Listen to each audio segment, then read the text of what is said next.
majina anaitwa Bosco Mabena, ni mwenyekiti wa migodi inayozalisha makaa ya mawe katika mkoa wa Ruvuma. Leo hii tulitembelewa na ugeni wa mkuu wa mkoa pamoja na kamati ya ulinzi na usalama, ikihusisha mkuu wa wilaya pamoja na kamati ya ulinzi na usalama.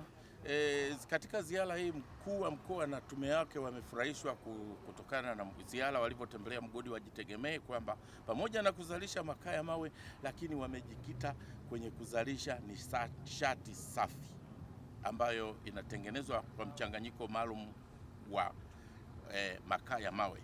Na hii nishati safi ni falsafa ya Rais wa Jamhuri ya Muungano wa Tanzania, mama yetu Samia Suluhu Hassan, kwa ajili ya utunzaji wa mazingira. Kwa hiyo Jitegemee Holdings tuna kiwanda kikubwa kinachozalisha nishati safi kwa ajili ya matumizi ya majumbani, mashuleni na sehemu yote. Sasa katika mkoa wa Ruvuma, Jitegemee Holdings tumemweleza mkuu wa mkoa ambaye ni mgeni rasmi aliyotembelea katika eneo kwamba tunataka shule mbili ndani ya manispaa na wilaya ya Mbinga, ili tujenge majiko maalum iwe kama shamba darasa kwa watu wote katika matumizi haya ya nishati safi. Kwa hiyo nishati safi ni bora kwa sababu kwanza inawaka kwa muda mrefu na ni tofauti, ni bei nafuu kulingana na nishati nyingine. Na Jitegemee Holdings tayari imefungua ofisi za mauzo ya nishati safi katika mikoa mbalimbali Tanzania na ikiwepo mkoa wa Ruvuma.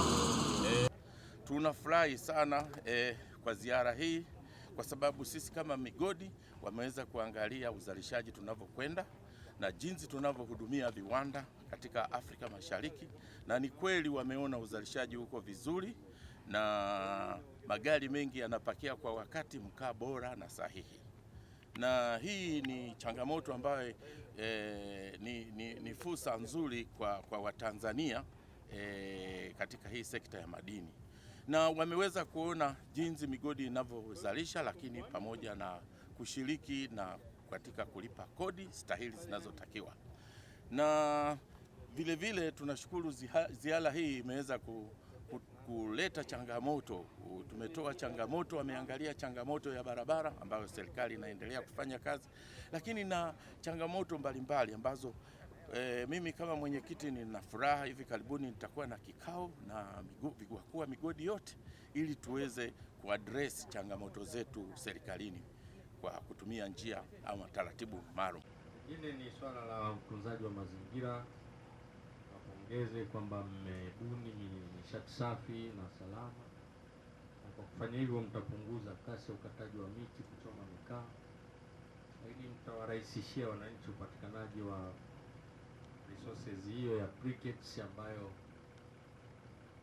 mmesema wenyewe mmefungua sales point maeneo mbalimbali, na mna mpango pia wa initiative hiyo ya nishati safi kuipeleka kwenye mashule yetu. Haya machache ndio yataja. Niseme Mheshimiwa DC, kama ni mashule yako huko kwako, basi facilitate uanzishwaji wa hiyo project kupitia msaada huu na ushirika huu, jambo ambalo litaenda kuleta sasa hamasa ya mashule mengine kuona. Na katika utawala project hii ikishaanza, basi unawachukua wakuu wa shule wakatembelee, waone namna watakavyoshirikiana na Jitegemee kuanzisha kwenye maeneo yao. Kitu kingine kimenifurahisha ni hicho cha multi project.